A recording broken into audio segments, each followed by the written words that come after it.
It is Wednesday evening. Most of you know what that means. It is time for another Auburn family night where we talk about what you want to discuss.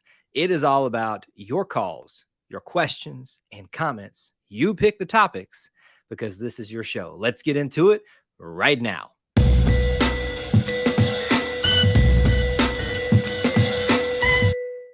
War Eagle Auburn family and War Eagle E2C Network family, thank you so much for joining us, whether you're watching live, whether you're watching on the replay, whether you're watching here of home base of YouTube, Facebook, however you got here from the many different avenues that you can arrive.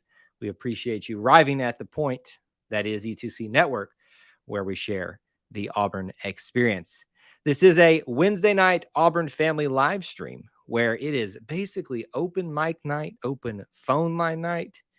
We discuss what you want to discuss. We go where you want to go. There's a lot of things on the table, and I'll kind of set that table for us in just a little bit. But let's cover some stuff at the very start here. Would love for you to get the show started in a good way for us. If you think we've earned it, especially, please do make sure you smash the like button as you come into the stream. Also, as you come into the stream, would love to have you check in with us, post where you're watching from, your city, your state. If you're international, you can do that too with a War Eagle. Let us know that you're here, hanging out with us, spending some time being a part of this little family within the Auburn family. And as you guys kind of do that, I'll set the table for us. I use that phrase a lot tonight, apparently. Obviously, we are now in the middle of everything shutting down for Auburn sports. There is only one team left active. They are at NCAAs right now with track and field. That's on the table if you want to discuss that. Basketball's kind of had some important news as of late. We've been doing some discussions about that on some episodes, another one of those coming out tomorrow. But most of our eyes fixed to football. What's coming up for that, and looking forward to all the speculation this summer. But there's plenty of things to discuss after a very eventful weekend on the Plains at Plainsman Park with that regional and everything that happened there. So those are some of the things that we can discuss tonight. It can be about sports. It can be about our culture, or it can just be about the Auburn family in general. You pick the topics. We'll get into it tonight. We got a lot of people checking in already. Thank you guys so much for being here and hanging out with us. Devin and Zach and Robert already at Louisiana, Texas, and Zach, I don't know where you checked in from, but Huntsville. So we at least got 3 states represented already in the chat right now. There's my Georgia guy at the very start right there. Neil's in the house. Good to see you, Neil. So we're off on a good start here this evening. So we'll hit some of your things at the very start. Last thing, would love to have you call in tonight. You can be on camera or off camera. You don't have to be, I know it's intimidating. You don't have to be in front of a camera if you don't want to be, or have the ability to do so either, because some people just want to call in. But if you want to take advantage of that, it's brought to you by our friends at allthingsauburn.net. You can do that right now. I'll put the reminder up for you. There it is, available for you now. So it's at the top of the chat. Should be available on Facebook too, those of you that are watching there. So if you want to call in, please do so. Would love to hear some of your comments and questions tonight in person. Let's see. Any news on Jarquez Hunter? Again, this is a very sensitive topic given the nature of what allegedly happened and everything like that. So we're not going to go into like details about that, but no, I mean, I know this is the boring answer, Zach, but you're not going to get any hardcore details about what happened and what has happened as a result of that. All you need to know, there was an incident involving him, and unfortunately, it seems like he and a couple of others have had to serve some suspensions. That's not been confirmed. That is just speculation, but that's all we know right now. We'll just have to wait and see. And you're probably not going to know anything definitive on that ever. Devin says it's 7 p.m. and 90 outside. Gotta love Southern living. Well, yeah. It's not that bad here. We actually had quite a nice evening. Jessica and I went out for a little lovely couple walk before we did the show tonight. So it was warm, but also cool at the same time. I think the heat's arriving for us this weekend. I'm just thankful that Auburn baseball wasn't ravaged by excessive heat in the Auburn Regional. It was warm, but it wasn't as bad as it could have been, right? Definitely could have been much worse there. Let's see here. Neil says Coach Tuberville, Takeo Spikes, and a few other former Auburn players are up for the CFHOF. Is it the College Football Hall of Fame? Yeah, I think I've got that acronym right. Yeah, I saw that. Obviously, I think I can't remember the rest. Is it Ed King? What's another one? I can't remember. Anyway, those are the two most prominent names there. I don't know that Coach Tubbs will get in it this time around, but Takeo feels like a really good one, given not just they're put in the Hall of Fame, right, because of what they did as a college player, but you kind of give it because of the whole picture, what they did for the game most of the time. I think Takeo has probably earned that, so you might see him get some steam. I don't know the formal process for how they do or don't get selected after the nominations, but yeah, a good opportunity for them, and hopefully we'll see some more Auburn representation there. Corey, good to see you. Thanks for hanging out with us tonight. Robert says that Auburn should have done better in the regional last week. Well, you can go tell Coach Thompson that yourself. I think he would echo the exact same sentiment that you have. It was disappointing, the results of everything. It was after such a high into the season. What was not disappointing was how much fun it was for Auburn to be hosting that again. And I just hate that we didn't get to carry that out through into Sunday and maybe even Monday, for Auburn to be a part of all that action for much longer. But I had a great time despite the results of everything. But yes, I think the team would echo the same sentiment. Did I see a headline about a player or recruit talking trash about Kiffin? I don't know what you're referencing, so you have to give me a little bit more information. Does not surprise me, though. Lane Kiffin kind of puts himself into the limelight and sets himself up for public critique, ridicule, if you want to put it that way. He seems to kind of enjoy that, so I don't necessarily fault him for that. It is something that I'm kind of thankful that we don't have to deal with. If he had become our head coach, obviously that would be at play here. So give me some more information on what you're talking about. Oh, Rob, call in. You've never called in before. Let me hear about it. Really only played for 3 years. Well, it just doesn't matter how often you played or how long you played. It matters what you did with the time that you had. I mean, would we dismiss Cam Newton from the College Football Hall of Fame if he ever got there? I don't know that he'll ever attain that, because I would kind of agree with you. This sentiment about him, 1 year is kind of hard to really say you deserve to be in the Hall of Fame, but you can't deny what he was to Auburn football and what he was to college football this year. Forget the individual / organization that put out their list today of the top, I think it was the top 50 most best college football players of all time. And I said, I did it on my personal account, I think, so you can follow me at Kyle Loomis 24. It's usually down below me. If you took a list like that of the best college football players, and in that list you put Bo Jackson beyond the top 10 at minimum, but really the top 3 of that list, and you don't even include Cam Newton, that's just stupid. Like, I'm sorry. Bo Jackson is easily top 10, top 5, and should be in the top 3 of that category. Just an outstanding athlete and football player. All of those players were All-American players. Takeo was an awesome player, but not an All-American. Was he not an All-American? Is that right? I thought he was. Could be wrong. There's a bug in here. I have to get rid of that. Sorry. Kevin, I see you're going to call in soon. We'll look forward to hearing from you, buddy.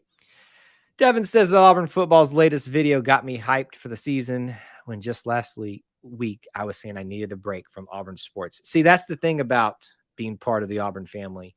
It's this roller coaster ride that you're like, I want off this ride at some point. But the minute you go down to kind of disembark, you're like, one more time. Let me just run it back, y'all. I want some more pain. I want some more of those highs. Then I want some more pain again. And then you'll try to disembark one more time. And before you know it, like, let's run it back, y'all. That's the way. That is the Auburn way. Let's see here. Cam Newton played 1 year and he did okay. Yeah. I can hear the sarcasm in that. Corey says at least Auburn made it to a regional. What would be a slap in the face is to have a regional and not even be there.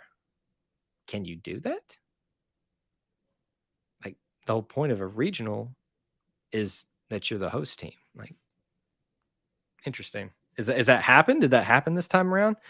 Or I think a similar, you may not be referencing this, but Indiana State is supposed to be hosting a super regional, but because of some things that they have going on around the town, they can't have enough hotel, and basically they cannot pull the event off. So they're going to TCU, I think is what it is, instead of hosting it themselves. So yeah, you're the host, but you're not hosting it. I remember sitting in my car on campus listening to the radio when Takeo announced going pro. How did you feel in the moment?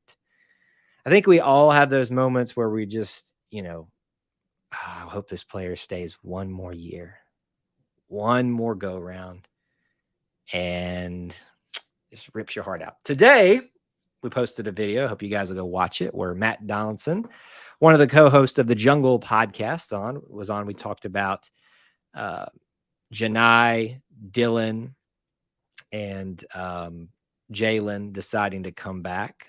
And I think this kind of relates to that in a sense. So we were all sitting on pins and needles, hoping and that they weren't. None of them were going to leave us, especially Janai. And thankfully, we're not sitting there at this go round, in need of their services.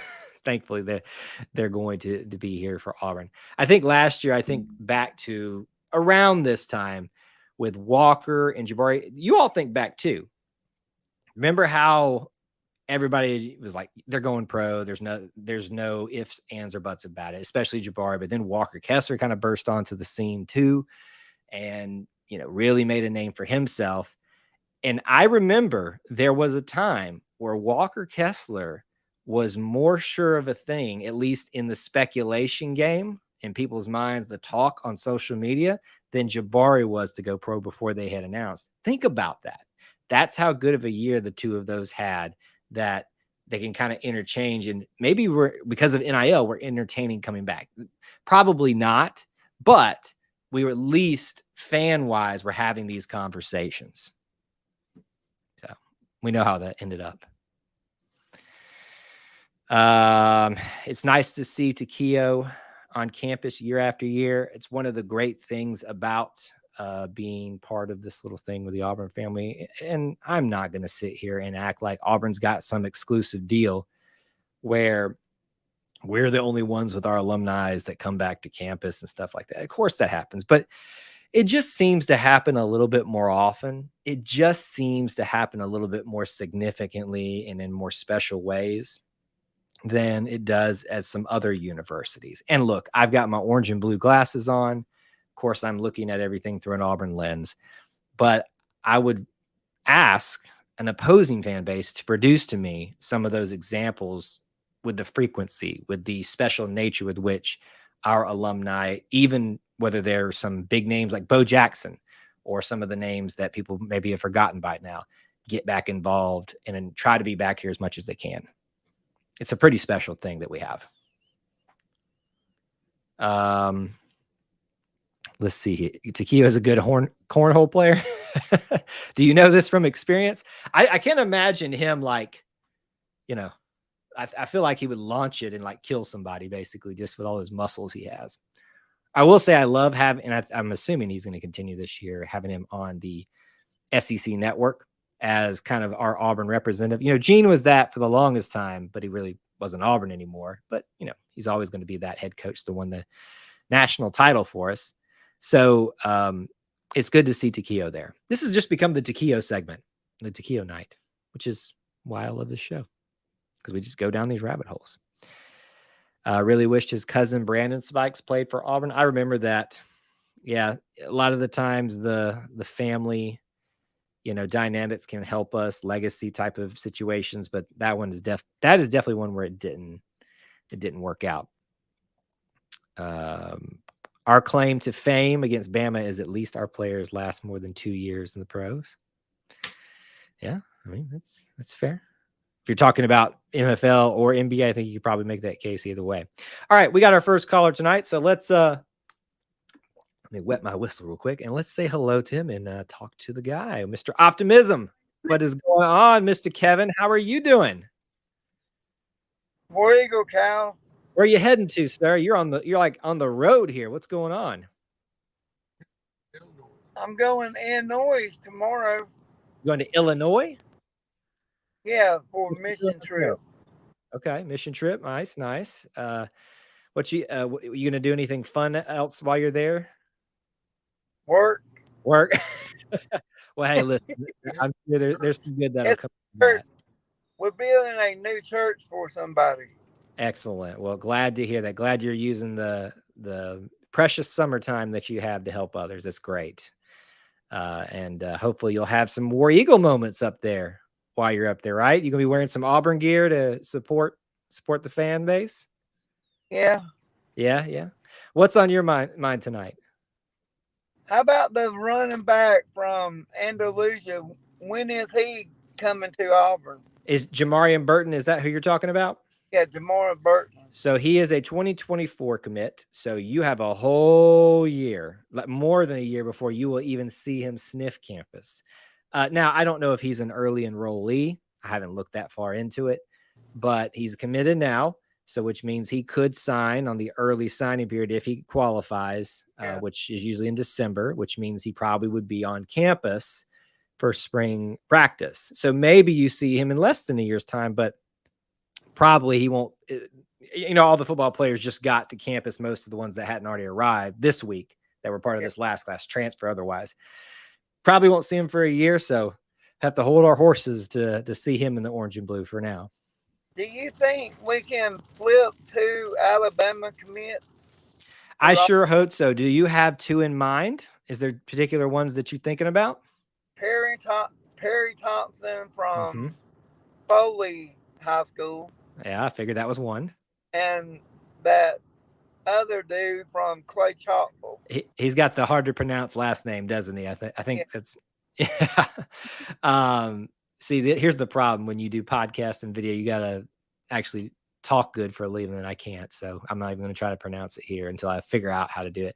Yeah, maybe. It seems like Auburn's in a better position to flip guys these days, simply just because of the feeling around the program. It feels like it has a direction again. Now, the difference is, and I think this is where some people get a little bit worried, because I'm starting to see some chatter about that. We got to have some more commits by now. I don't necessarily agree with that.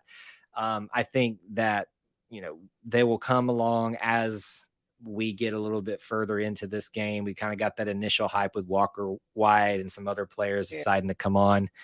So maybe, but to me, flips are going to happen later on when they start seeing, if they happen, when they see actual what happens out on the field, right? Yeah, I hope we get that DeMarcus Riddick from Georgia. That's a good one too. I know a lot of people are cooling on. Oh gosh, I just was reading up about the situation. Linebacker. Gosh, somebody's in the chat screaming it right now, like rage typing it, so they'll get it in on me. Anyway, there's a linebacker that apparently was high on Auburn, maybe going to Georgia now. So the cycle continues between Auburn, Georgia, and Alabama, kind of fighting for all the same ones. And right now, Auburn seems to be, at least for now, losing out still on a lot of those. I hope we get Cam Coleman from Central Phoenix City. I think that's one too, Kevin, that a lot of people are really, really wanting to pull the trigger, because he's been here so often. He is coming back again. I think he's on an official visit this week. It just feels like, all right, man, come on. What are you doing? So I don't know if we're getting any commits this weekend, but I know that there's a lot of official visits happening. I think June 16th, that's when Perry Thompson and DeMarcus Riddick will officially visit. Yeah, you're going to see a lot of like big weekends, big is what you define it, but weekends where they're going to have some guys lined up to come in together. And I think there was a rumor that they're trying to put together Big Cat Weekend again, like bring it back. Yeah, But that's usually, I think that's the first week of August, July. the last week of July, right in that range. Right. So that'll be a big one too. So I would, here's my guess. We'll get at least another commitment at some point between June and July, but I think Big Cat Weekend is when you'll see some of that happen again. I hope we get that running back out of Tuscaloosa County. I'm not familiar with that one. I Kevin, don't know, Kevin honest. Riley. Would say it again. His name is Kevin Riley. Oh, yes, I do. Yes. Yeah, sure. I mean, I always say the more the merrier. We'll be losing, assuming everything's all right with Jarquez and he plays this year and has a great year, he might go on. And then that just kind of opens up some more room there effectively. But, I really like what we have here right now. And would Jamarian Burton come in as if he stays? I really feel good about where we are Did now. we have that Kristen Burnett from Faith Academy? Yes, he's in this class, I believe. Yeah. I think he's a preferred walk-on, or I Yeah. can't remember. Yeah, Or preferred walk-on. something like that. But yeah, so I got time for one more question. What you got? It looks like you're getting out of the car anyway. I'm proud of Auburn basketball. Jalen Williams, Dylan Carwell, and Janiyah Broom be back. Oh man, doesn't it feel good to have our entire basically front court back? I mean, in Yeah. like a matter of a couple of days, we got everybody back size wise, and we knew two of them at least were pretty much a given, but we were worried about that Janai for a second. So to have all three of those guys back together, it's going to be huge, and I mean huge, literally. Rainbow. Oh, we got a rainbow out there.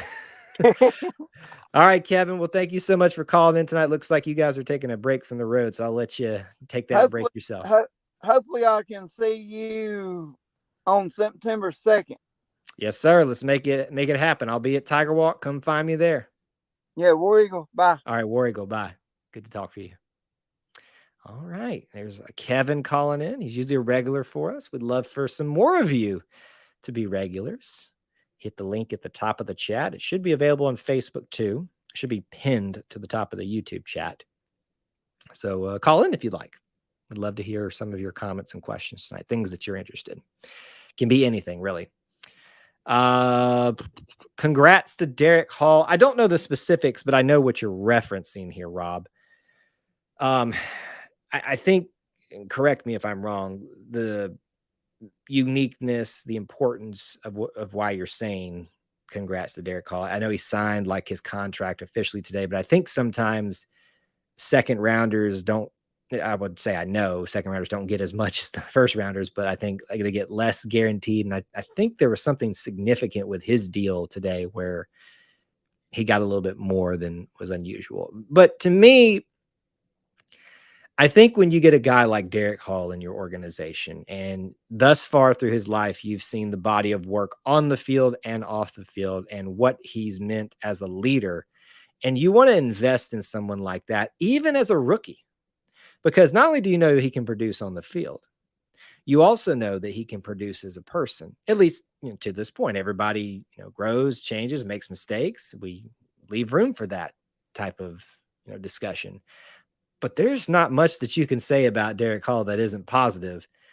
And to me, I think he's someone that you want to have as part of your organization. So, and whatever the details were there, I'm happy that the Seahawks seem to be aware of who they got, and they need to keep him around for quite some time. So happy for Derek Hall. I really miss having him part of this team. It's an uphill battle, but Derek can produce. Yeah, I haven't really looked into what his depth chart situation was in playing time, but he's an athlete, right? He's going to earn some playing time. The great thing is we'll probably get a look at him in preseason, and if he produces in preseason, he'll probably earn a little bit extra playing time when the regular season starts out there for the Seahawks. It's so weird to have him all the way out. I mean, he literally went across the country. I mean, unless he played for Miami, that's like the furthest place that you could go to. Seattle. I mean, I know Alaska and Hawaii, but contiguous United States, right? Alaska. I know Alaska. I got Alaska in my mind now. Seattle to Auburn is pretty much there, right? Kyle got to see a former Auburn quarterback's house, but we won't discuss that. Well, you're bringing it up, sir. So if you don't want me to discuss it, don't bring it up. Yes, Rob shared something with me, so that was I would maybe I should clarify so I don't get you in trouble. We not see inside anybody's house. We just saw the outside. There you go. We'll leave it at that. Corey's got connections is basically what you need to know. But yeah, one day they're going to Brian. There you are, Brian. I was just thinking about you the other day. I was like, we have not seen him as frequently as normal. I know you're probably busy, but yeah, that it's good to have you back in the chat. Good to see you, my friend. Hope it's nice weather up there in the great, I'd say white north, but it's probably green right now. Anyway, where was I going with that? I can't even remember. I saw Brian and I got excited. Now I've lost my train of thought. It should feel good that you have that effect on me, Brian. Yeah. Okay. I don't want to. I know work has been insane. I understand. Just happy to see you here. So, I don't know if this is a tired conversation at this point, but I did want to bring it up. SEC schedules. I know it's kind of a week-old type of news, but if that's something that interests you guys, if anybody hasn't shared their thoughts about it, call in or drop them here in the chat, and we can hash it out if you'd like. Interested to see what you guys think about that. When does basketball season begin again? Well, it's funny you asked that, Rob. Tomorrow we're releasing, it's kind of a part 2. If you watch the video of today with me and Matt and I got together and talked about a couple different things. We know what Auburn's first game will be in South Dakota to play Baylor this season. So be looking for that. That is November 7th on a Tuesday, I believe. Probably a primetime matchup. So be looking for that. It's going to be fun. November 7th. I hope that they will find a way to make some version of tip-off at Toomer's, or like they used to do them in gyms a lot. Maybe those have lost some of their flair now, but I miss those. I kind of liked having tip-off at Toomer's in October and coincide that with a big football weekend. It'd be so much fun. When does Media Days? It's a good, let me make sure. SEC Media Days. July 17th through July 20th. So 4 days at the Grand Hyatt in Nashville this year. So basically every year it's the third weekend, usually the middle of July. So Media Days is still a bit of ways away, but to me, that's like the unofficial kickoff of football. And that's when we really kick into talking season, because about a week, 2 weeks after that, maybe a little bit more sometimes, is when people start reporting for fall camp. We start getting the practice schedule. Speculation starts to kick up. Boy, oh boy, that'll be interesting. South Dakota, yes. So Rob, I don't know why I just said that. Brian, you have a chance, sir. I don't know how far to drive. The Sanford Pentagon in South Dakota, Sioux Falls. How far is Sioux Falls from you? You can go watch Auburn versus Baylor. Marquee matchup, sir. In fact, you have to go do it because I'm telling you. You can do what you want, but you're not going to get an Auburn basketball game. Well, you have had one closer. We've talked about that in Minneapolis, but you know what I'm saying. There's not many opportunities for Auburn to be up that close to you. We got conversations about who the quarterback was that Corey, whose house he let me see. So now y'all are having that conversation on the side there. I think I remember it. Dusty just checked in a little while ago. He said hey to Kevin. I don't know if he's watching right now, but I know he's busy. He's kind of getting into the podcasting world a little bit more. So with that comes, a lot of time being eaten up. So I haven't spoken to him about it, but that's what I know that life. So I can imagine what he's kind of dealing with. WT's in the house. Good to see it. Pelham checking in. So far we've had Minneapolis, Louisiana, Texas, Georgia, Alabama. Do we have Florida? Check it. I said Louisiana. Had a good number of states already checking tonight. There he is. Yeah, he's still there. All right. We got Brian's mileage to Sioux Falls for the opening game of this season. 251 miles to be exact. I will have to go. Yes, you will. Let's see, 250 miles. So that's 4 hours. 4 hours and change, maybe, depending on how fast you drive. Am I doing my math correct there? Sounds right. But to have Auburn up there, Brian, I need a picture of you in that arena. I need a picture of you and Bruce Pearl, because he's going to be super thankful to people who come to that game. And he always does this. He does a great job of honoring the fans that travel with them. So you need to go. This is your assignment. I need a picture with Bruce Pearl with you in it.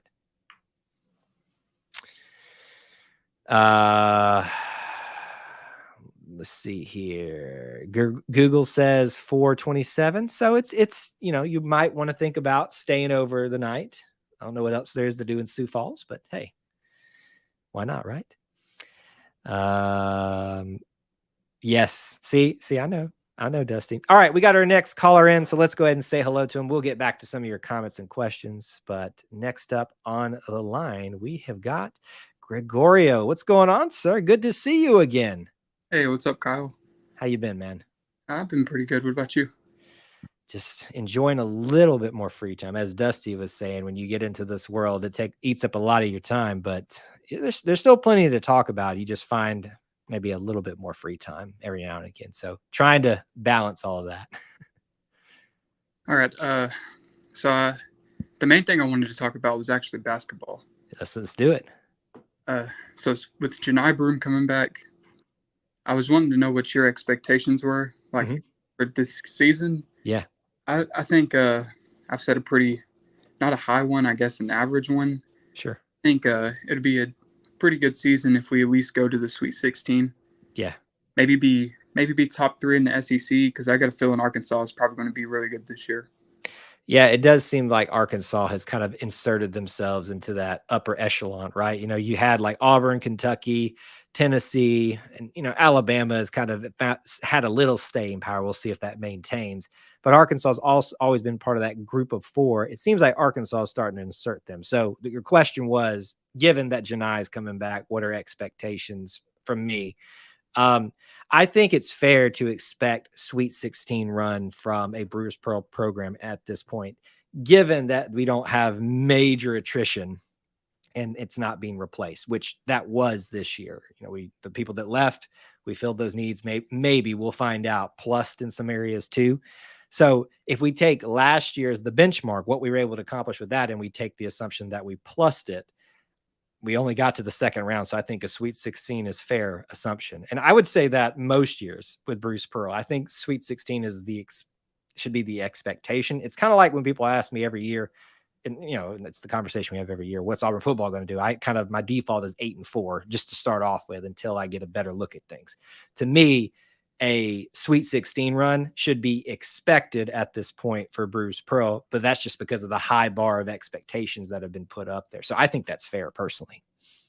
Yeah, I don't think I'd be disappointed with a Sweet 16 run. And it's crazy because last year we made it to the round of 32 and it was supposed to be a rebuilding year. Yep. So I think Sweet 16 should be no problem. Yep. And if everything gets figured out pretty fast, I think we could probably, get close to being up there with Arkansas and maybe Kentucky this year for a regular season title too. Yeah, we don't know what's going to happen with Alabama this year. So it's kind of like I was saying, it's hard to know, are they going to be in the race? And Tennessee's losing some pretty significant talent too. But it feels like Auburn, Arkansas, and of course it's Kentucky, so they're going to be there. Just a matter of how good that talent's going to be utilized. So I think that's probably your three that everybody's going to look at for now to expectations. The great thing that Auburn has that puts them in that category is, and Matt talked about that today, that video we posted, he brought up the great point that what seems to be working in college basketball these last few years is having a core group of older guys that really give you the foundation to fall back on. And so now when you look at Janai, when you look at Dylan, when you look at Jalen, and there's you could even throw KD in there too. Now this will be what his his fourth season. Either way, he's been here a while. You got a core group of guys that can be considered old. And that seems to be what's helping a lot of these teams that go far. Make you feel real good. Yeah, it does.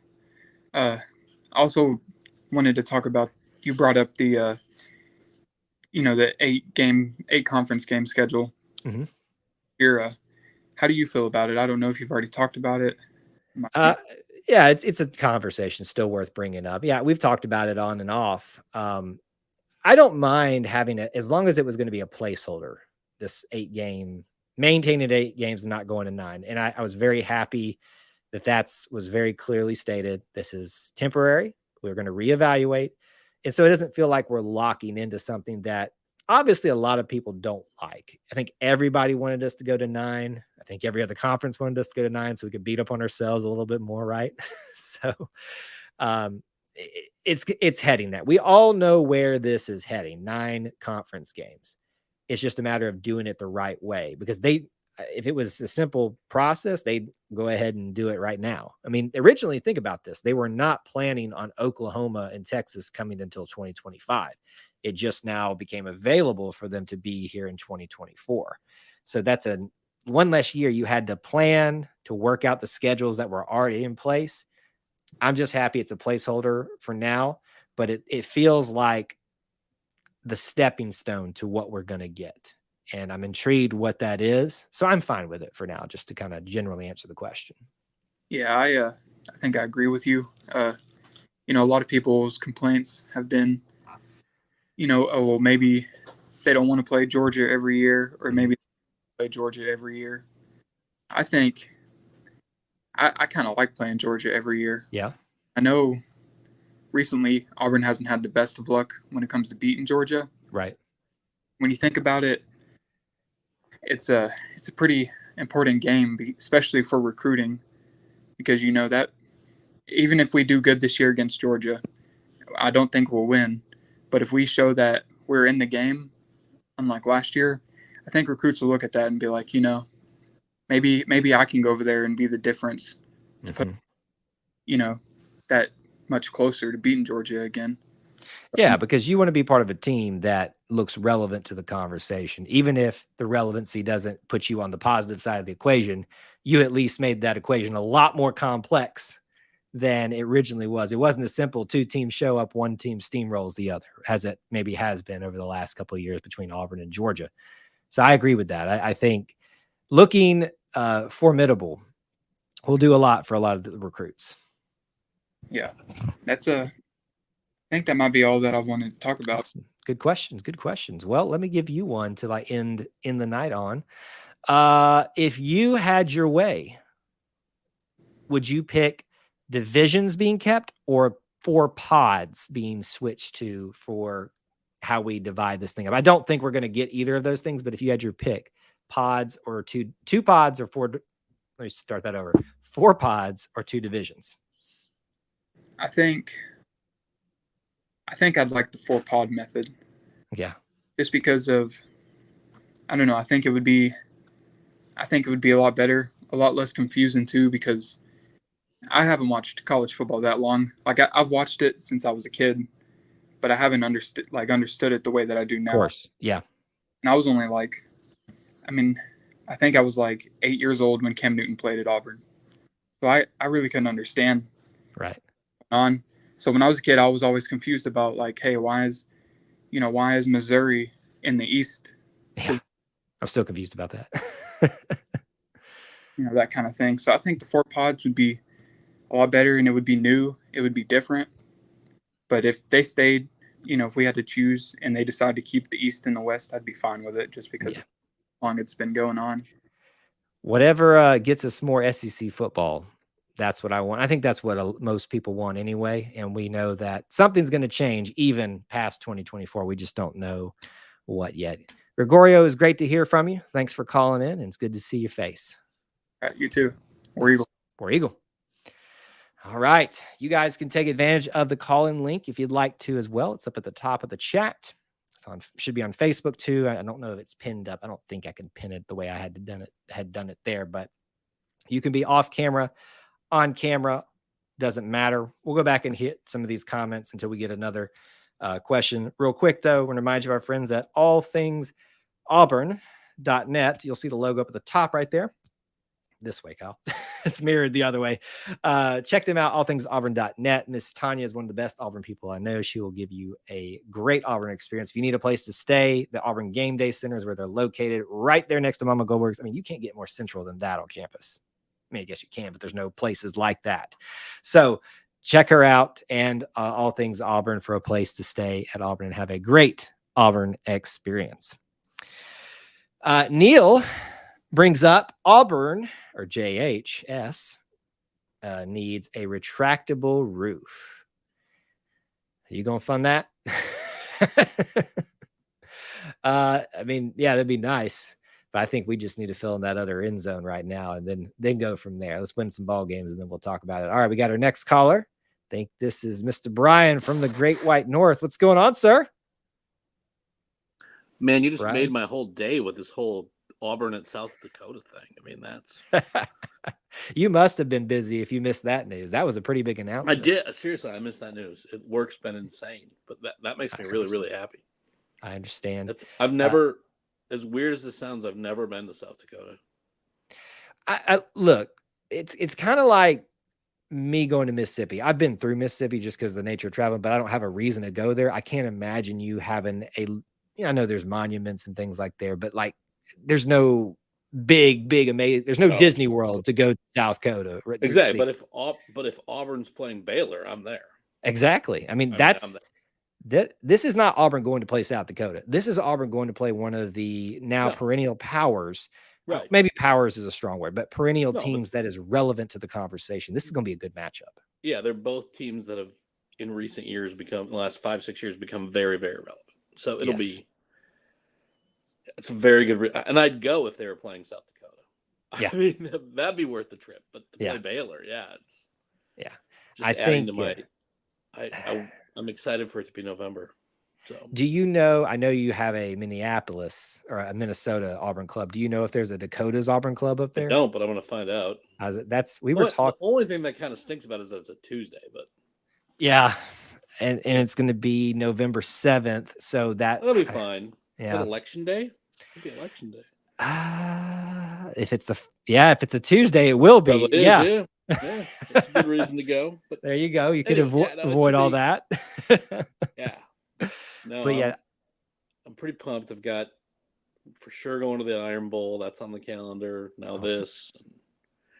I turned 50 at the end of the month, and I've got a little trip planned for that. So yeah, it should be that November will be a good month. I'm pretty. There you go. You just made my day, man. You made my day. So. Listen, we aim to please here. I mean, I can't take full credit.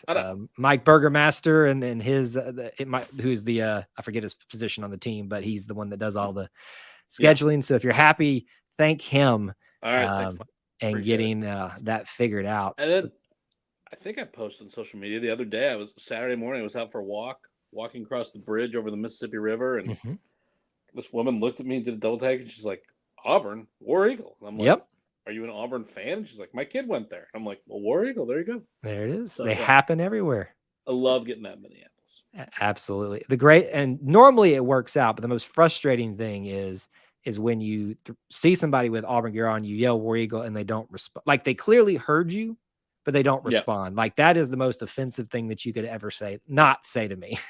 I may have shared this once before. There's a big amusement park here called Valley Fair. I don't know about that. And I saw a kid about 17, 18 years old wearing an Auburn shirt. This was a couple of years ago. Or must have been pre-COVID. And I said, "Hey, War Eagle." And he goes, "Hey, why do people keep saying that to me?" And I said, "Just get rid of that. Just get rid of that shirt. Yes. Don't ever wear it again. You are dishonoring us, sir. Yeah, it really, it was just sad. So. Yeah, listen, if you're going to wear the colors, you got to know what comes with it. And there's a lot of good that comes with it. Don't disrespect the orange and blue is what I got to say. So what is your, again, I apologize if I missed it. What are your thoughts on the schedule with, would you rather have divisions, 9 games, pods, the same questions you just asked? Well, yeah, we were just talking about that, Gregorio. Yeah, I would, if you're asking what I would like us to go to 9 SEC games. And I would like an extra SEC game. In a perfect world, I'd like to keep Auburn and Alabama and Auburn are going to stay, and that Iron Bowl's not going anywhere. But I'd like to keep the Deep South's oldest rivalry. We got to keep that, yeah. Right. I don't know that it's doable in the current format. 9 games, though, may fix that if it does. But this whole, I mean, that's the second longest running rivalry in college football. Isn't exactly. It? Yes. Yeah. And if Auburn had been a little bit more relevant to the equation, they'd probably hold more water. But right now, they have not only taken over the series, they've also the last few dominated years it. Yeah, exactly, which is hurtful to talk about. Kind of a little Alabama-Tennessee thing. It has the propensity to become that if we are not careful, and hopefully we are now going to start taking that seriously. So that would suck. Yeah. When's the last time you beat Georgia? It used to be, when's the last time at Tennessee beat Alabama? Well, now it's last year, which was fun to watch. So one in a row. Yes. I won out of like 20. Divisions versus pods or whatever format. You know, I've gone back and forth on that. I romantically like the idea of the old Southwest subconference and the original Southeast subconference. So what do I mean by that? I think we're moving to super conferences, which will have at some point many conferences within it. And I think you have the makings here already of the traditional Southeast, especially if you move Auburn and Alabama over and move Missouri to where they should be geographically. The West, yeah. You have the Southwest and the Southeast Conference. And I mean, there's a lot of history with that. And to me, there's something about that just gets me all jazzed up, and I don't know why. Auburn, Alabama, Georgia, Vanderbilt, Kentucky, South Carolina, Florida, Tennessee, Georgia. That should be everybody. And then you've got Missouri, Arkansas, Oklahoma, Texas A&M, LSU, Mississippi State. Yeah, is that it? I think that's it. Sounds about right. That'd be fun though. It would be a lot of fun. And I will say I like, as long as they require us to play I don't know if it'll still be called a Power 5, but another major conference opponent as one of your non-conference games. I like the 8+1 because you get to play Cal and Oregon and Penn State, teams you wouldn't normally get to play. Yes. So I do like that part of it, and I imagine if it was 9, we wouldn't ever play those games. Yeah. That's the thing. If you want more SEC, you've got to give somewhere, and I think that's probably where you'll see it be given. And I think that'd be a loss to college football. I think that'd be a loss in many aspects. But in my perfect world, we find a way to create that Southwest, Southeast, traditional Southeast. Yeah. Keep a major matchup with somebody else, and then 2 rinky. Yeah, I still have this dream of Auburn playing like a home and home with Minnesota. That'd be so much fun for me. Right. I would not be cheering for the Gophers, but at all. Good. January 1, 2020 is still a very dark day for me. For us all. Yeah, right. But I mean, with the Big Ten going to basically being coast to coast, with the 2 LA schools, everything joining the Big Ten, I don't see the Big Ten playing a lot of non-conference Power 5 games anymore. So it just seems like it's harder and harder to pull those matchups unless you're in a playoff or a bowl game. And that's probably where we're heading with this is you're going to see 2 mega conferences that have swallowed everything else up. And do they even end up playing each other is that what it's going to be? Basically the NFC versus the AFC. Are you going to see the Big Ten versus the SEC essentially? The North versus the South, which I get the Civil War. I basically get I get, sadly, money does control these things. Mm-hmm. I learned that in golf yesterday. If you follow that at all, I mean, that's so depressing to me as a huge golf fan. But That's why I'm glad I'm not invested in it. yeah. Oh my God. But I mean, just money trumping morality. But anyway, but I hate seeing. I hope that they can figure out, even if there's 2 super conferences or whatever, a way to keep tradition in college football. Yeah. Because without it, it becomes the NFL. Mm-hmm. And college football is so much better than the NFL. It is. I think I love the NFL, but college football is better. Oh, it's so much better. The tradition, I think, will be protected amongst the people who make the big conferences, the SEC. You know, I think that's kind of what you see amassing here is the SEC realize here's what's happening. You've got 2 different strategies. You've got the Big Ten that says expand, you know, wherever, get Alaska if we have to.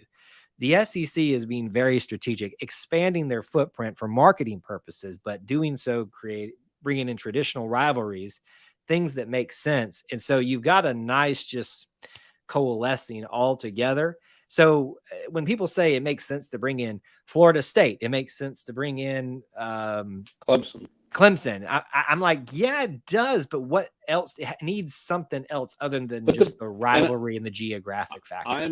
I'm a complete and total SEC snob, but where the Big Ten, I believe, has been intelligent in their expansion is they got Rutgers. And you're like, what are you getting Rutgers for? We'll get you the New York TV market. Yep. Maryland gets you the DC TV market. Obviously, the USC and UCLA get you the LA TV market. So they've got New York, DC, Chicago, and LA TV markets. I mean, now you're demanding a lot of money for your product. I mean, that's pretty strategic in how they do it. I mean, does Clemson buy you that? Does Tallahassee buy you that? I mean, they're great. They're great traditional programs, but what do they bring you in terms of that chasing that TV money? So, yeah. So, you know, when we talk about that part of the conversation, where do they go? To me, it makes a lot of sense to get Miami. It makes a lot of sense to get West Virginia because even though it's not the Northeast, you get kind of that arm into the Northeast. Yeah, into Philly. I think North Carolina helps you a little bit with that because you're in South Carolina, but you're not Charlotte. You know, you get that. What about this? And this is not going to happen. This is just Notre Dame. What if the SEC picked up Notre Dame into the Midwest? Like, I mean, that's still everything there is still that's Chicago. It is. So to me, if somehow they could convince Notre Dame to stop being a snob and join a conference and the SEC picked up Notre Dame it just feels like if they're ever going to go to a conference, they're going to go to the Big Ten. And that's why I said that's just. But I mean, you're right. That'd be just a coup. You want to talk about power move? That's what it is. A huge power move. Yes. It'd be a power move. So I don't see them doing it though. I think they'd be too afraid of the Bamas and the Auburns and I mean, I think they're afraid of Ohio State, Michigan. Personally. Yeah, I think if you expand, you're going to see Auburn try to get Miami. You're going to see Auburn try to get West Virginia, North Carolina. North Carolina makes a lot of sense. It does. You may see because I don't know. I could see them poaching Iowa State. Because they're going to need a home, and that gets you further up into the Midwest. But then you truly don't become the Southeast. Then Missouri was pushing it. Notre Dame and Iowa really make you no longer the Southeast. So. Yeah, if Auburn plays football in Iowa City again, that's closer than Sioux Falls. Well, there you go. There you go. And just kind of like on a final note on that one, I think. I've always had this weird idea that Indiana was like misplaced geographically, at least a lot of Indiana with a lot of their agriculture and stuff. So Indiana also feels like a reach. You can like get a true coup there and bring them in. But and then I'll let you go. But have you ever been to Indianapolis? Have you ever spent any time there? No, I have not, unfortunately. So culturally, it very much feels like you're in the South. Yeah. Much more than you're in the Midwest. Like it's got a Southern, I don't know. You've been to Wisconsin. You live in the South. You get the difference. Like, Indianapolis feels much more like a Southern culture than a Midwestern culture. Yes. So, yes. Did I see Austin say the other night that Auburn's supposed to play Wisconsin in the? I think he was. I don't mistaken. see that anywhere. I think he was mistaken. Okay. I think he got his. I don't mean to call him out. No, well, I do it all the time. So why shouldn't you be able to? But you can. I just listened and didn't get to check it out yet. So. No, I bring joy in calling Austin out all the time. There's All it's a wonder he even stays on the show with me. It is really, but yeah. Anyway, well, Okay. I wish they were coming to Wisconsin. I mean, that's close too. So. Yeah, definitely would Anyway. be. All right. Well, thank you for making my night. Of course. War Eagle, man. War Eagle, Brian. Thanks for calling. Bye. All right. Always good to hear from Brian. We're going to keep the phone lines up for another few minutes here. We're having good conversations. Again, we'll get back to some comments that you guys had in between the different phone calls we had here until someone else calls in. So we'll hit those in just a second. So bear with me. Normally we get out of here at 9, but we'll see where we're at. We may hang around a little bit longer. Let me go and do this part of the show. You guys know this. I got to do the plugs and all that kind of stuff. Again, we've plugged allthingsauburn.net. Please do check them out. Here's the big thing. I'm going to try to give you the one thing to focus on if you could. Father's Day is coming up. You guys have probably seen this in some other social media and some other videos that we've done. We are now an affiliate of Alumni Hall. So you can see here this, sorry for the ding there in the background. Alumni Hall, they're on campus. They're in Opelika. They're in Huntsville. But here's the great thing about Alumni Hall. Even if you're not an Auburn fan, if you're wanting to buy something for a different, they've got a lot of other schools they're affiliated with that you want to use this coupon code for 20% off in store, online, E2C Dad 23 for Father's Day. Please do use that. Help support us by supporting them. The other things that I want to bring to your attention, if I could, is our schedule.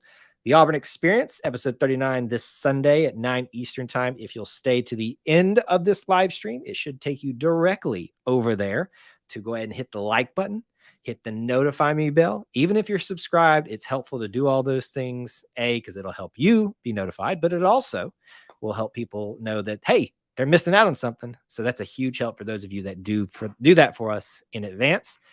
Check out the links in the description. We need to reach that 4,000 subscriber goal so we can do that giveaway we've been talking about forever. We have channel membership program for $1 a month. We got the booster club for $1 a month and other levels too. There's other things that you can do to help support us there. But the big thing is for you to be here, smash the like button and tell a friend. Help us grow this little family within the Auburn family, because you guys are the best little family within the Auburn family. All right. Like I said, phone line will stay open for a few more minutes here. We're not going anywhere just yet, but just in case one more person wants to call in tonight, good conversations all the way around. Let's see here. Trying to figure out where I kind of left off with some of these things. We have to work our way back. The Aubie hat I was wearing tonight is actually from Alumni Hall. I'm 45 minutes from the Huntsville in their store. It's pretty awesome. Well, tell them the E2C Network sent you and use the code, and you can get some great stuff in there. So whenever you're going to Alumni Hall, whenever you're shopping there, you can support us by supporting that. 20% off code is only good till Father's Day. So use it now if you can. College football is better because of traditions, bands, atmosphere. And I think it's a good point, Gregorio. We're not going to lose the traditions, the bands, really even the atmosphere, the more corporate it becomes. That's going to be hard to ever let go of. But what I think more so Brian was talking about was the interconnectivity of conferences, of teams within conference, just outside of your prospective school and what happens on your campus. That pageantry is going to stay, but the pageantry that happens outside of the traditions of you can't say it anymore, but I'm going to say it, the Red River rivalry, the boot. I mean, that's not really a big one now. The Michigan, Ohio State, the Apple Cup, Washington State. A lot of that is going to be messed up. I mean, we already see it. The Deep South's oldest rivalry is not safe, at least definitively at this point, with the expansion of the SEC and the changing of the schedule. It's not safe. Not saying it's going to change, but it's not safe. The only thing that you can guarantee is if you are one of those traditional rivalries, the Iron Bowl, Ohio State, Michigan, Notre Dame, USC. Take the Egg Bowl. If you get jazzed about the Egg Bowl. It was more fun when, may rest in peace, we had Mike Leach, but it's going to be sad when that all starts hitting us again. Devin says that college ball trumps pro ball. Hands down, the passion is just off the charts in college. It's just not the same in the pros, in my opinion. I think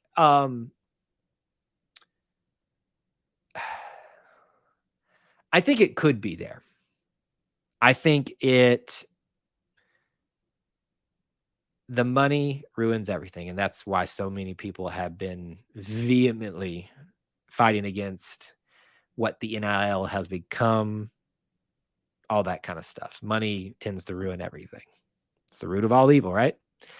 Minnesota and Wisconsin, I would put in that list as well. Remember, I think I've said it either to you personally or on the show that on my bucket list, I can't though, because it's always on the day of the Iron Bowl. So something would have to happen. But I dream of seeing Minnesota and Wisconsin battling for Paul Bunyan's axe in the snow and in Madison, because I have connection to Wisconsin. I would probably root for Wisconsin, but I just want to be there. You know, that is like the ultimate list there in the snow, in the driving snow where we can't even see the lines. I want to battle for the axe. I want to be there.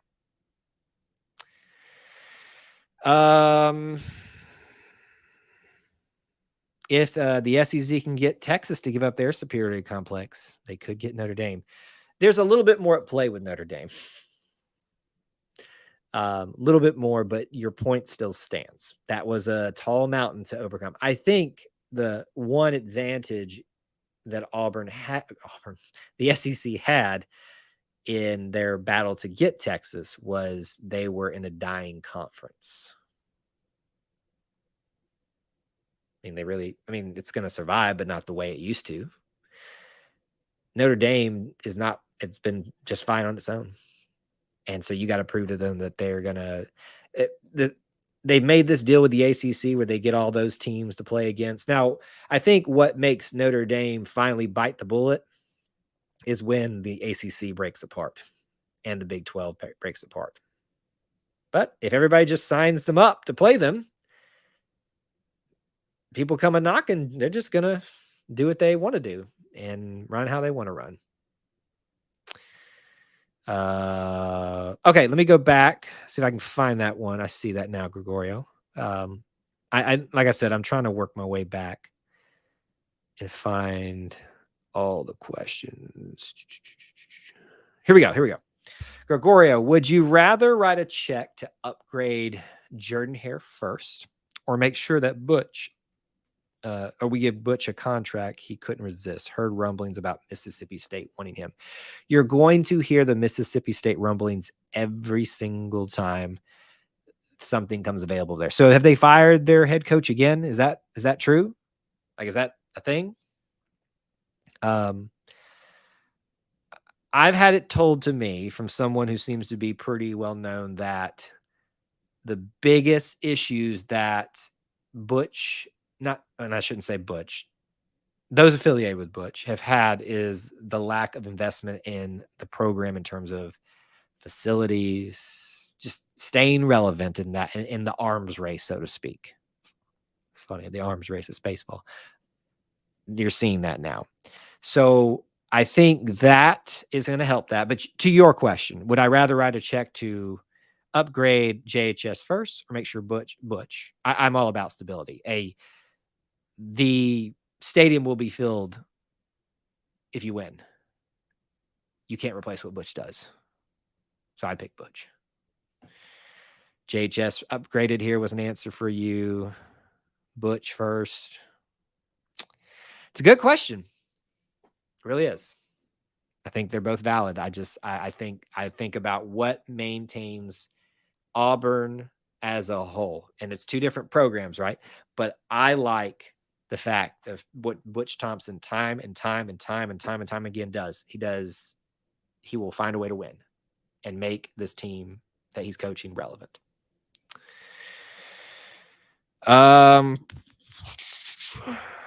So if there's another question I missed earlier, bring it back up to the forefront. But I think that was the main one he was talking about.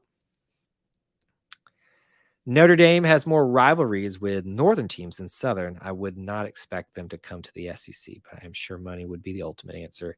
Yeah, like I said, when Brian and I were talking about it, it's a pipe dream that doesn't happen. But talk about a just baller move. If I keep saying Auburn, if the SEC convince Notre Dame, I think about that. You have, and look, I'm just going to leave Auburn out of it, so I'm fair. You have Texas, Oklahoma, in this scenario, Notre Dame, Georgia, Alabama, all in one conference.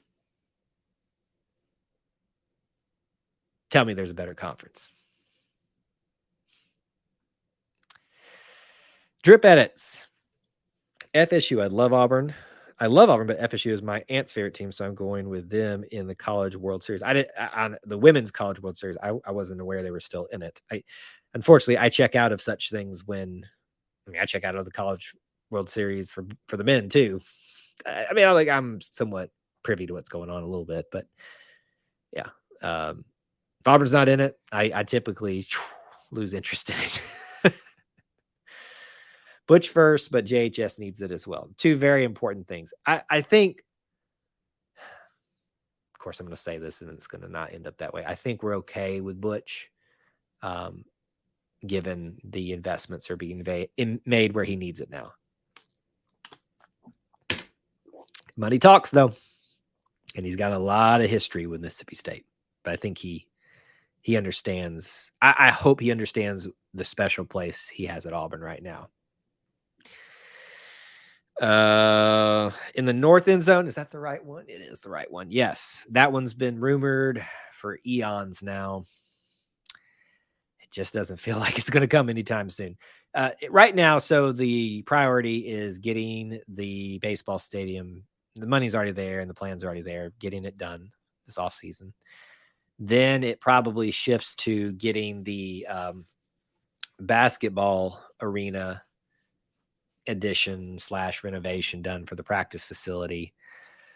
And then you would probably see. So what you'll see probably next is a rendering of what the new basketball situation will look like. And then you'll see like a plan and a rendering, maybe a year. Discussions will start, but I will predict this. A year from now, we will see a rendering of the football renovation. But does it happen? Who knows? Only time will tell. Let's see here. Elliot checking in from North Carolina. A lot of states checking in tonight. Good to see. You just found a way to work it in. I wouldn't. Why would you want to go there?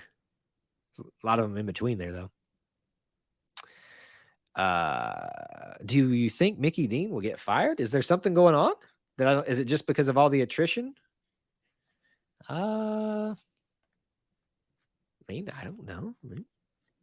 I didn't know that was a reality. To me, he kind of showed that he had weathered a lot of storms after taking over a program that was in the bad way, not success-wise, but just health-wise. I didn't know that. I know that people weren't happy with a lot of stars like Bree Ellis leaving and nature of that, but that's a complicated issue that I don't think you can tackle in just one small bite size here.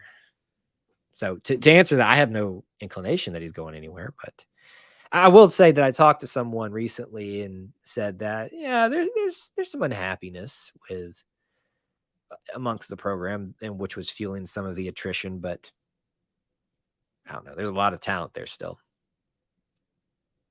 So Cohen and Butcher buds. I don't see that's a great point. So for those that, when we were talking about this, would you upgrade JHS over keeping Butch in that scenario if those two are up in the air? I think Butch has got a lot going for him here. He's got a fan base that is endeared towards him in much the same way that that Bruce is. You have a stadium that's about to get the first major renovation of its kind in quite some time. You've got a fan base that's just hungry for what you're putting out there on the field, even if it doesn't end the way you want. You've got your former head coach when you were an assistant coach here. Now, if John Cohen was at Mississippi State still, might be a little scary. I could be 100% wrong, and I'll probably eat crow for this, but I don't think he's going anywhere. Mammy, good to see you. Checking in from Margaret, Alabama. I didn't know we had a Margaret, Alabama out there, but thanks for being here. We're about wrapped up, but Stick around for last bits of comments and questions here.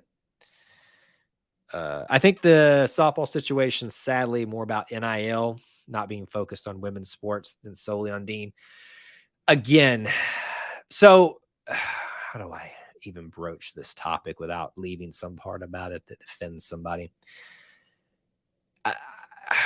Ooh, boy, oh boy. This is when you wish you weren't on camera. See, here's my struggle. In our age of gotcha, I always want to share my opinions about these things, but I have to do so in such a attempted professional manner. There's this big discussion about invest in women's sports going out there. And I agree with that on its face value. But you can't just invest in women's sports. Unfortunately, it's a business, and you have to have some validation of that business model warranting the further investment or the success thereof. It's just like with baseball. Baseball for Auburn, there wasn't a lot of maintained success until Butch got here, and so there wasn't a lot of investment. And the Performance Center out in right field finally came up when he got here. Same thing with the football facility. They held on to that for 2 coaches until finally they got where they wanted to be on that. So it's a tough conversation because you want the investment to be made. Here, listen, I've been screaming that Auburn should be viewed as a holistic experience, not just a football, basketball, and men's basketball and baseball experience. It is a whole experience. And I find it so much more valuable when you personally invest in all of it as opposed to just those 3 things, which includes women's softball, women's track and field, women's golf, women's swim and diving, gymnastics, and I'm blanking on the other ones at this point, but women's cross country. All of that, it's a much more complicated issue than just the phraseology, invest in women's sports. And to ignore that, I don't think is being intellectually honest. I want there to be more investment in women's sports. I've been trying to give more exposure to them for 9 years now, but it's a much more complicated issue than that. Was that fair? I hope it was, because I hope it was fair. All right. Let's see. We need to put seats on the very top of the video board. You talking about football? I mean, there are like rafters up there, but that's about it. The whole Auburn experience. I've heard that somewhere, right? You got me on my soapbox too. The fans have to be part of that investment, Kyle. Yes, they do. The fans have to be part of the investment. Businesses have the administration. When you talk about it, investing in anything, it's a holistic experience. It's not just it's not as simple as give us more NIL money. It's not as simple as make this thing look better.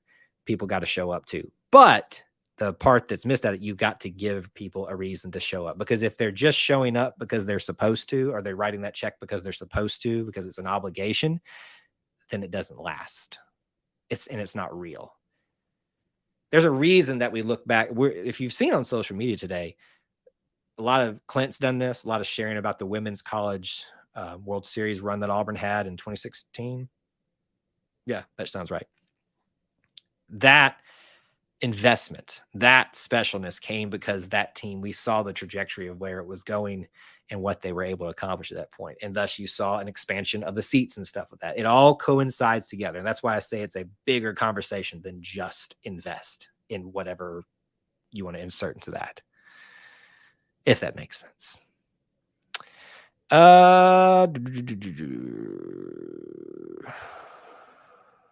I heard Under Armour was an issue for them. Well, we've been hearing that for years. So for like just all over. The more I hear about it, it sounds like y'all not got to worry about that much longer, but I hate it. Just my own personal opinion. I think it makes us unique, and I would love for us to stick with Under Armour. Just for my own personal opinion. I know it doesn't amount to much. I think men's basketball, Auburn basketball, and its fans owe a huge amount of gratitude to Coach Pearl. We were talking about Sweet 16 being a benchmark instead of what it used to be, a winning season, maybe a postseason. Well said. Well said. Under Armour is also a problem with the basketball team. Lots of complaints about the equipment not being up to par compared to Nike and Jordan. Yeah. That's a tough conversation too, because you got to pay attention to what the kids want. But at the same token, if that's all they care about, do you really want them here? It's just a question. I'm not saying a yes or a no. It tells me your priorities are a little bit out of whack. If that is one of your top 3 issues, because Under Armour is who we use. You must have had a pretty good life if that's what you're complaining about.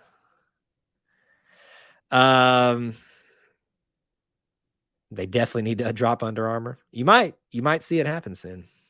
Well, I shouldn't say soon. I think Clint's got it outlined somewhere when it's happening, or when the dates are important. Even John Cohen spoke about it recently, where I think it was end of August, where they can start negotiating or something like that.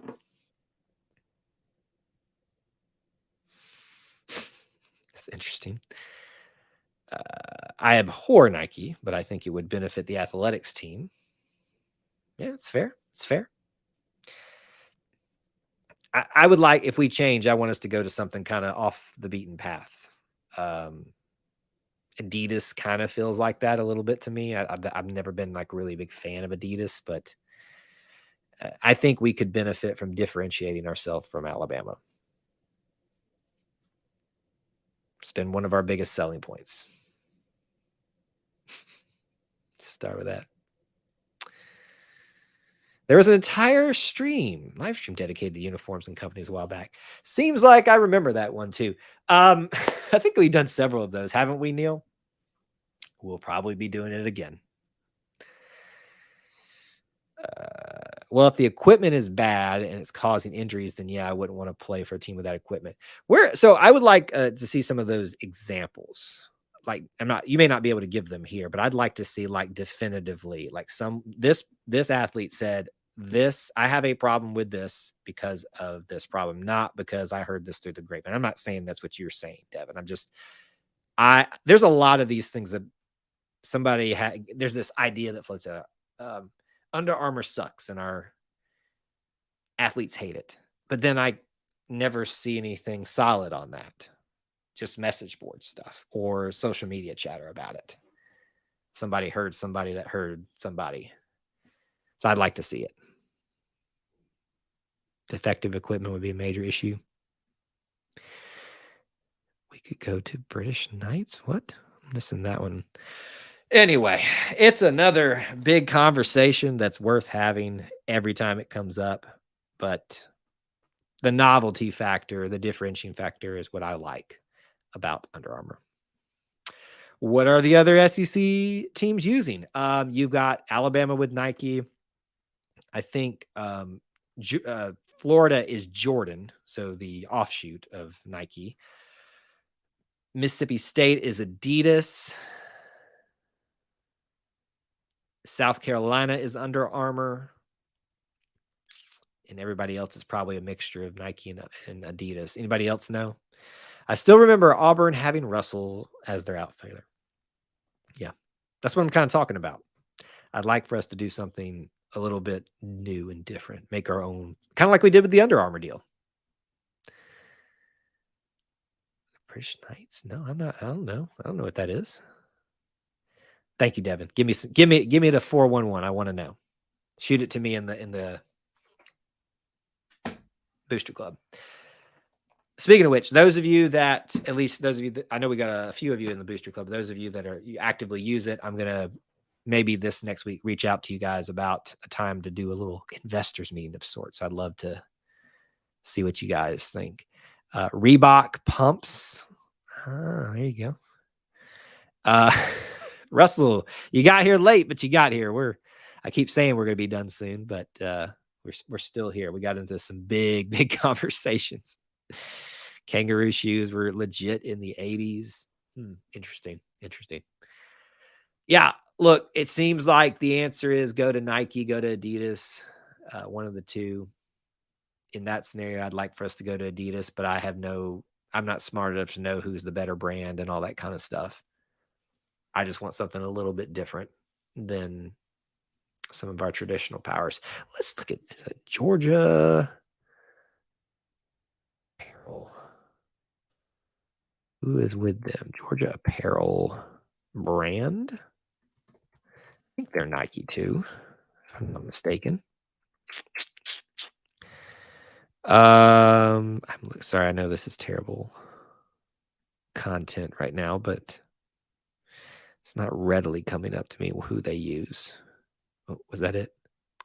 Nope, that was not it. NCAA. Anyway, we shall see. We shall see. Gregorio, I don't think that's much of an issue when it comes to players committing to Auburn. I think after they get here, it's a complaint. That's a good discussion. Social media is big with presentation of the equipment they get. Yeah, I could see that. I think that's what's sometimes lost in the conversation about Auburn needs to get rid of Under Armour, is that part of it. Everybody says, "Oh, well, these guys aren't going to come if we don't switch." It's not necessarily the case. Now, when they get here, they might have some issues after that point. You miss the uniform shows, but they're not going anywhere. I mean, when Clint Richardson knows this. Whenever he wants to be on this channel, barring some, scheduling conflicts, he can be on this channel. So you guys just have to let him know you want to hear from him. He can call in tonight if he wants to, but we will do some other things with him as they're appropriate. And I'm sure we'll be talking about apparel very soon here. As soon as Auburn starts winning football again, we won't have these uniform discussions much anymore. Oh, they'll still be there, Neil. Because here's the thing. As soon as everything, for the most part, is hunky-dory with football again, we'll find something else to complain about, because we as a society love to complain and to speculate and to not be happy with what we have.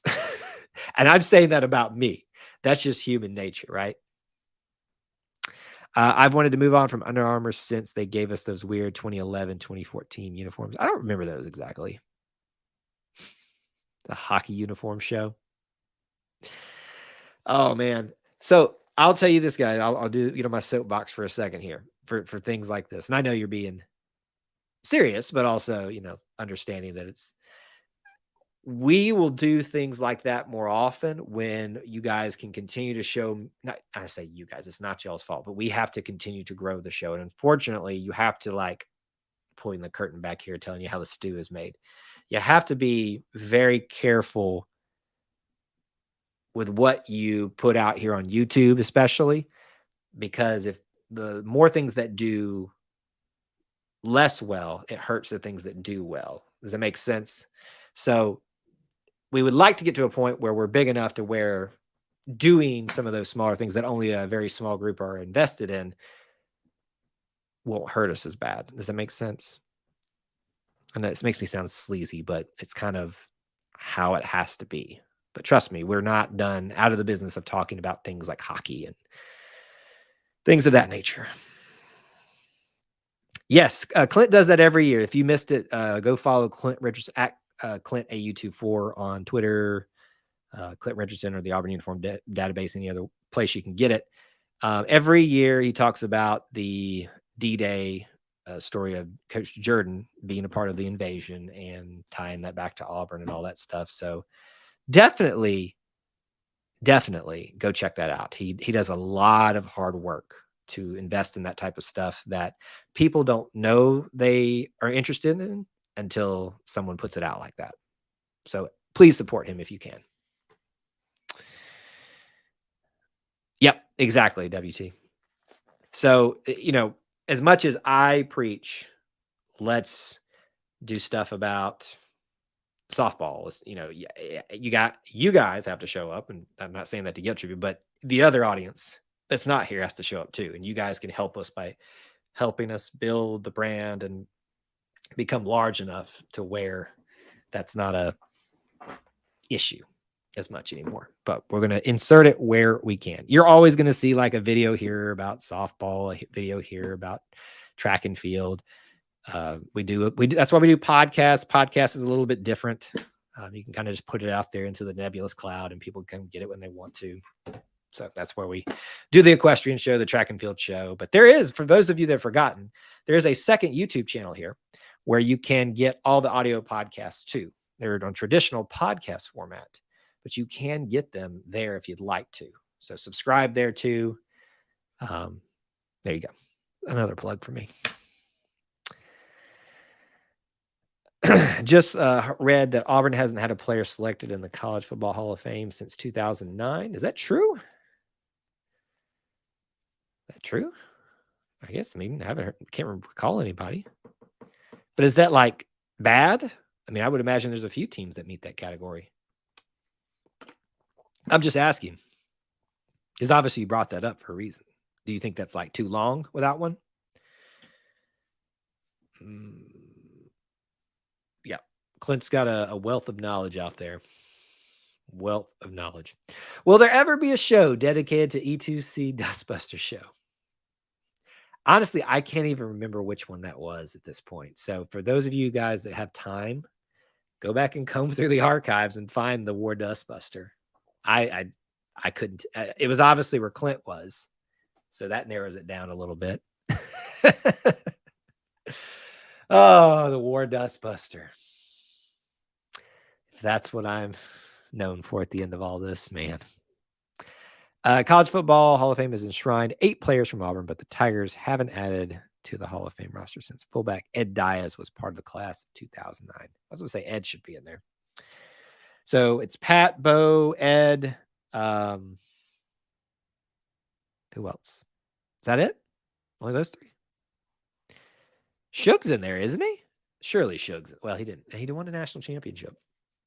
Yeah.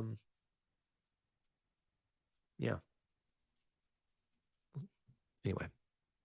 All right. Final thoughts, questions. We are at almost an hour and a half, folks. This is one of the longest family nights that we've had in quite some time, but you guys have been very interactive, which helps me want to stay here. So thank you guys so much for making this as entertaining as I hope it is for you.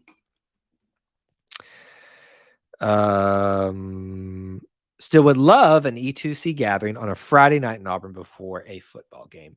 So yeah, I think those are some of the things. Hopefully one day, Jessica and I always talk about, we want to move. Well, Kyle wants to move to Auburn. Jessica is supportive of that as well, but certain things have to align, take this show on the road. Those things will be more feasible. I'll be honest with you. The way I operate right now, my time is just eat up when I'm on campus because I am just producing content.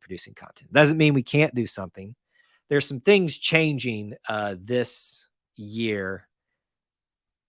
Logistics of getting onto campus and stuff. Nothing big, just for me personally, that will maybe open up some time. But yes, we could do something like that. Everybody meet at Guthrie's downtown or something like that. Certainly could do that. We've tried. So I'll say this. We've tried that in the past and we've gotten some response, but just not a big response for that. So we'd have to coordinate it really well. Open to it though. Always open to it.